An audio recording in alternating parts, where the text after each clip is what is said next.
Our next speaker is going to be talking about some of the broader consequences of genomics. Dr. Jane Tiller is a lawyer, a genetic counsellor and a public health researcher.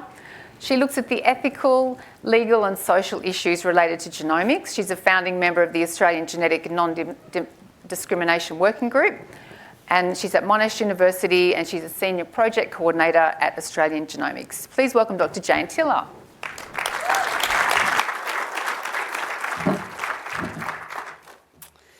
Hello all, and thank you. Let's see if I can battle with the PowerPoint and see if I can get it to move. I'd like to echo what everyone else has said so far about the power and the promise of genomics. It cannot be underestimated, and it cannot be overestimated. We can't overestimate how much power there is in genomics to change cancer and the face of public health. And some of the things that it can do across the life course are really amazing, from reproductive carrier testing to testing newborns at birth, to testing adults for preventive DNA screening, disease diagnosis that's accurate, effective treatment, and now into the frontier of gene therapy. But, and you've seen my title, so you all knew this was coming, there are so many things that we haven't figured out that we need to figure out before we will be ready for the genomic revolution, really. And I'm here as someone who is a passionate advocate for public health and a passionate advocate for genomics. I'm not an ethics person that says, oh, we need to hold off, we need to stop moving forward because of all these ethical problems. I'm here saying we must adopt genomics and we must adopt it quickly, but we must look at these things and we must address these things so that we're able to do that in a way that is effective for public health. Now, these are some of the things, there are many, many considerations that we need to think about, but these are some of the things I'm going to try and cover off on today and give you a flavour of the things that I think we need to be focusing on. The first one is a question of data and a few different considerations about genomic data. The first being a question of who owns it. Now, this is more than just questions about who owns tissue samples and cell lines. These are really interesting things that ethicists think about. But for me, I'm more concerned about issues that are practical right now, like who controls the disclosure of genomic information? Who owns it? A lot of people who have genetic testing will say, well, that's my information. I had the test, that's my health information, and our health structure says that belongs to you. We protect your confidentiality, and only you can control the disclosure or sharing of that information. But there's an emerging question around the duty to warn, for example. What about the fact that if you have a genetic mutation that is heritable, all of your family members are also at risk? They might not know about this. Do you as an individual, or does your healthcare practitioner have a duty to tell those people and to let them know that they might also be at risk, especially if there's something that can be done about their risk, especially if they don't yet have cancer or another disease? This was considered in the UK a few years ago in the ABC case that you might have heard of. There was a father who had Huntington's disease, and he asked his doctors not to tell his daughter that she might also be at risk. And she did have Huntington's disease in the end. She ended up having a child, and she sued the hospital. She said, you should have told me about this. Now, the court didn't find that they had a duty to tell her, but they did find that there was a duty to weigh up those different considerations between his confidentiality and her right to know this information. I've written about this, and if you whip out your phones, you can access that QR code. If you'd like to know more, there'll be a few different QR codes through this presentation. But in short, in Australia, there is actually a discretion in this area. A health professional who knows that a family member is at risk does have a discretion to tell them even without the consent of their patient, but they have to follow certain guidelines. However, as I said, many patients see genetic information as belonging solely to them. They resist this kind of thing, especially if they have difficult family relationships. Many health professionals don't know that this discretion exists and they don't know how to apply it. And this is something that certainly isn't done with regularity in Australia. Which leads us to a question of cascade testing, which is the practice of testing the next generation or family members who are also at risk. We call it cascade testing because you can cascade down through generations. In my view, this is the lowest hanging fruit of public health and genomics and preventive medicine. If we find the first person, maybe they've presented with a cancer, we do testing and we say, oh, you're at risk. All of these people around them who are at risk are really easy to find. All you have to do is tell them that they can have a test, give them the test, and then find the result. But we find, again, many of these people aren't getting the information they need and they're not getting the testing they need. And they're just sitting there in society, walking around as ticking time bombs. So a question internationally has been raised, what about direct notification with patient consent? So what about health professionals saying, do you consent to me telling your relatives, writing them a letter directly, cutting out that difficult communication that can be there between the patient and their family members? And this has been done successfully in many countries. There have been almost 100 documented different trials internationally that have shown unequivocally this practice increases the rate of cascade testing. But in Australia, there's a real concern that this is a breach of privacy. And many health professionals will say, we can't do that. That's breaching the privacy, not of the patient who's consented, but of the relative who's been written to. Now, I don't think it is one. Again, I've written about this, and a lot of the opinions I have here today aren't universal, but that's what we're here for, disruptive conversations. I don't think this is a breach of privacy. And I've analysed the federal and the state privacy legislation, and I think this can be done in a way that respects privacy within those laws. And I think it's something that we really need to be looking at in Australia in terms of how can we utilise what we already have and the information we already have to make sure that all of these people find out about their risk. There's also a question of what about the right to know? What if people don't want to know this information? And I think that's been overused for many years. This idea that people don't want to know about genetic risk isn't supported by research in any way, and there are many people who've done research that shows the vast majority of people, when asked would they like to be offered this kind of information, say, of course I would. And the number of people who say, I can't believe a health professional would consider not offering me life-saving genetic information is vast. And so this right not to know, I think, is really a bit of a trap, and it really doesn't reflect what people would actually like to be offered in Australia. And the final question is around whether this becomes a public health obligation or a legal liability. People often say to me, what if I write to a relative directly and I get sued? You know, I'm worried that it is a breach of privacy.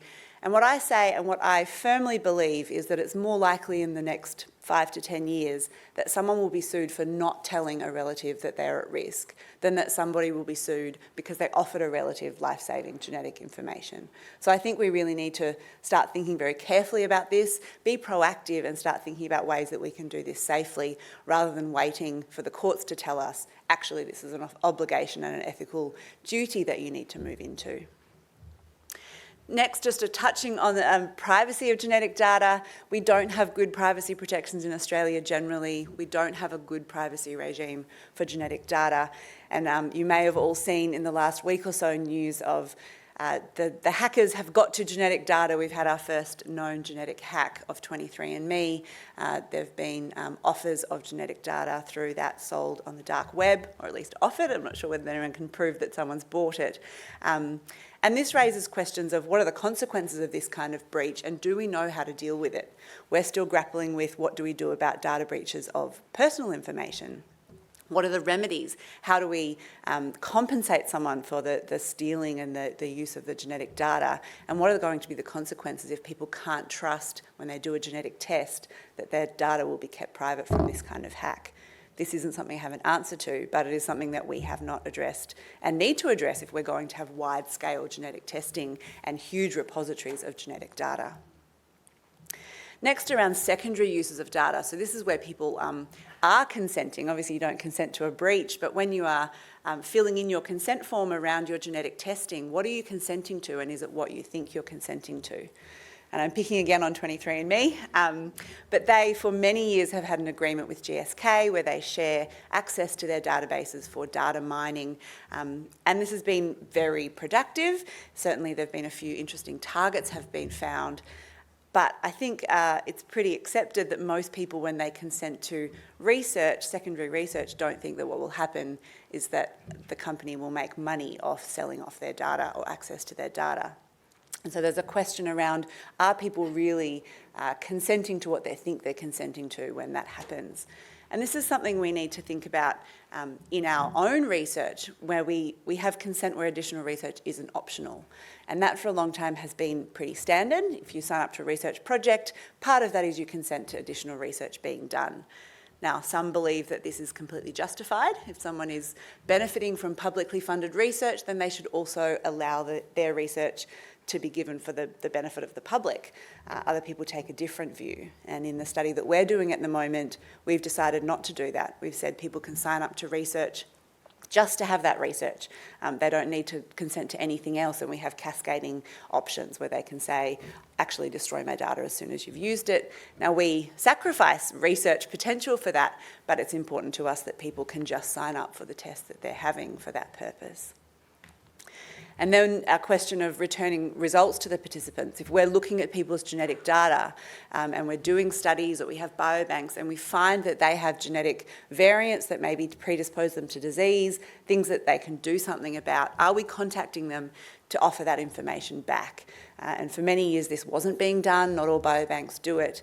But there's an emerging acceptance that this is really ethically a priority and that we shouldn't be looking at people's data and finding things out about them that could be of relevance and benefit for them and their families without at least contacting them and offering that back. This isn't something that is required of every research study, and again, I think this is something we need to look at as we have more and more genetic research, is requiring researchers to have a plan for giving this information back when they find it. And finally, on data, the question of discrimination. Many of you might know this is one of my big areas of research, and I've promised Richard that I'll keep it short. But it is really critical. Genetic discrimination in life insurance in Australia is still legal under an exception to the Disability Discrimination Act. That means a life insurer can deny you cover or increase your premiums on the basis of your genetic risk. That's not the case for private health insurance. Health insurance is not underwritten in Australia, which means everyone gets the same level of cover for the same cost, and so you don't have to worry about that when taking out your health insurance. So we've been focusing primarily on life insurance, and I ran a study for the last 3 years that we released a report on a few months ago. And again, you can access and read that report. It really showed that discrimination is still happening in Australia, and many people choose not to have genetic testing because they're afraid of these life insurance implications. That has a big impact on public trust and engagement in genomics and the ability to move forward with genomics programs. This is something that we've had a lot of speeches in Parliament about recently. We made recommendations in our report that there be legislative change to prohibit this, as has happened in many other countries. We had 9 speeches in the last sitting week in Parliament asking for policy reform, including a motion brought by Josh Burns, who's the chair of the Human Rights Committee. This is something that's now being looked at closely by Stephen Jones, who's the Financial Services Minister.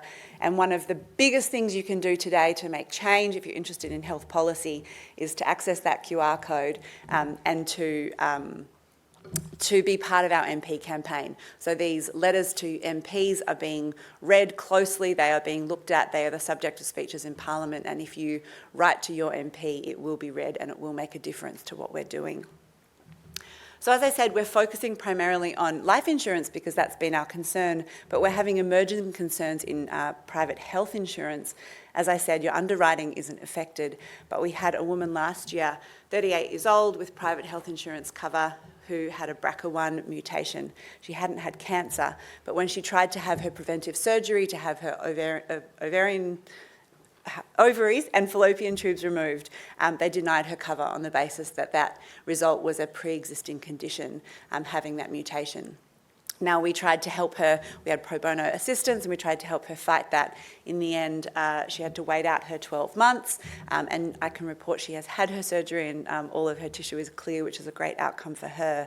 But this is really concerning because as, again, we get more and more genetic information, we see more and more ways that insurers and other entities can use that against people, and we need to be very vigilant against that. Moving now to questions of access and equity, and starting with geographical issues. We know that where you live, whether it's rural or regional or metropolitan, has a big impact on your access to appointments, specialists, even GPs who are knowledgeable enough to send you to genetics.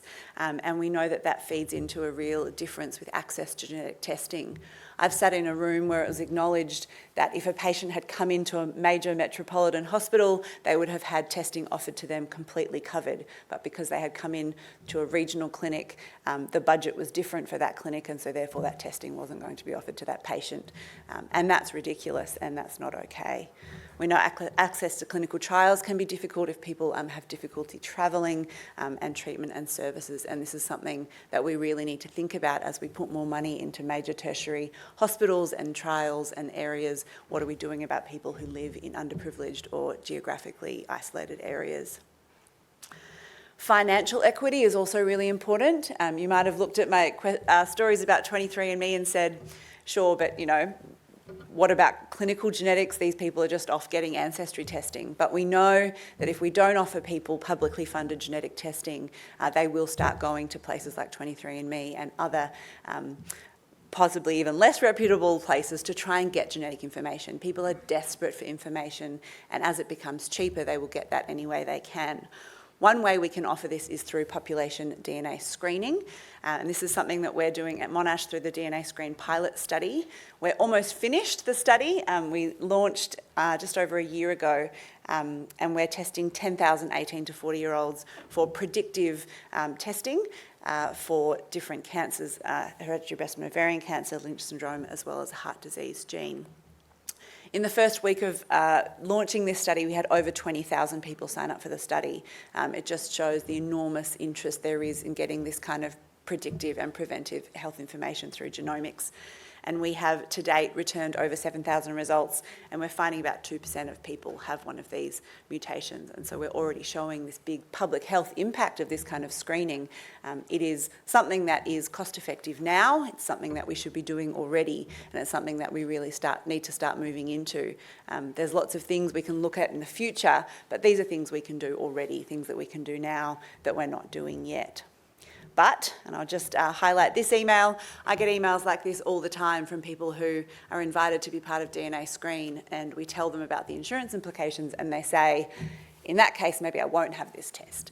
It touches every part of genomics, it touches every part of genetic testing, and it needs to be solved so that people don't make decisions about this kind of thing based on their financial problems or their financial concerns. And finally, cultural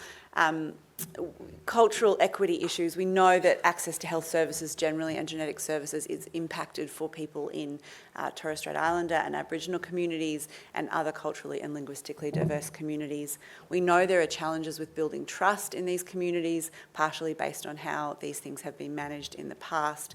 And there's little capacity often within current services for targeted and culturally sensitive approaches to these communities. This is something that we have sought funding for in the past, that we will continue to seek funding for, and I know there are lots of things that are trying to be done in this area, but it's something we need to be constantly aware of.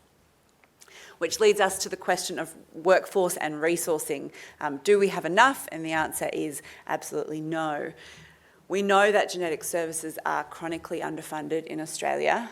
The wait times are enormous in some places and they're highly variable, but in some places you'll be waiting 6 to 12 months just to get an initial appointment to see someone in a genetic service. We know that there's a shortage of genetic counsellors, nobody has enough, and we know that there's a shortage of jobs for genetic counsellors. And that sounds counterintuitive, how can both of those things be? But that's because there is not enough money to employ the genetic counsellors that are needed to do the jobs that need to be done, and the services just keep stretching. We also know that there are things like space constraints, which seem easy to solve but aren't solved, and I've heard stories from genetic services who say we're trying to streamline our services by having telehealth consultations, but we can't because we don't have a room with a door that can be shut for the privacy that's needed for that consultation.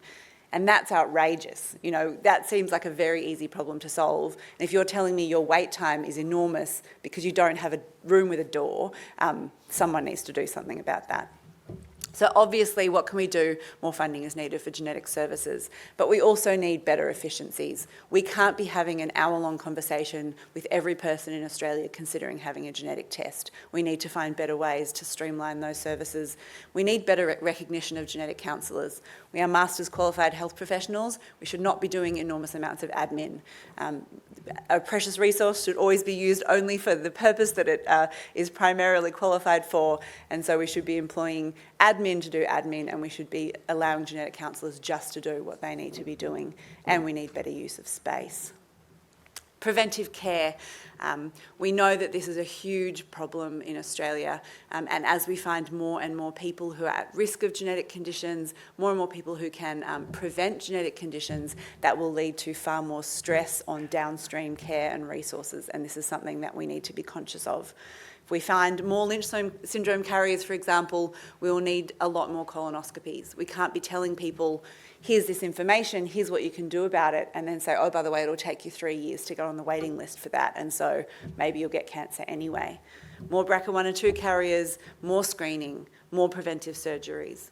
We've already seen stories come out this year of numerous women who've developed breast cancer while they're on waiting lists to have surgeries, and that's in the public system and in the private system where they've been classed as elective surgeries.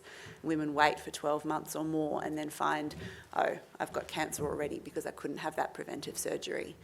Now, we can't be saying let's massively increase access to genetic testing and then say, well, these downstream services aren't funded and so people can't get this care. And then something else I called associated services. And I work in the preventive space, and so I often think a lot about prevention and public health. But this can equally apply to a lot of things within treatment and cancer. Things that are needed once you find out the information through genomics, which then aren't available, aren't funded, aren't accessible, or there are huge waiting lists. But things like IVF and pre-implantation genetic diagnosis, which can be offered to people to stop passing on a gene, for example, to their children. But again, if you're told this is available to you, but it will cost you thousands and thousands of dollars and you might not be able to afford that, what do people do with that information? Should we publicly fund the offer of PGD to everybody who needs this kind of thing? If we don't, it becomes an equity issue. And if we do, there are a whole heap of ethical concerns we need to think about with that as well. You know, if we decide it's cost effective to give this genetic testing because people will prevent passing it on, do we then require people to take use of that technology? And we need to be careful that we're not moving into an era where we pressure people to take up certain things just because we've decided that they're cost effective. So that is many things that I think about on a daily basis, and there are of course many, many more considerations and many, many more things I could say about all of those things. I'm very happy to continue this conversation and very happy to take any questions, but I think there's a whole heap of health policy things that we need to think about in order to be ready for the genomics revolution.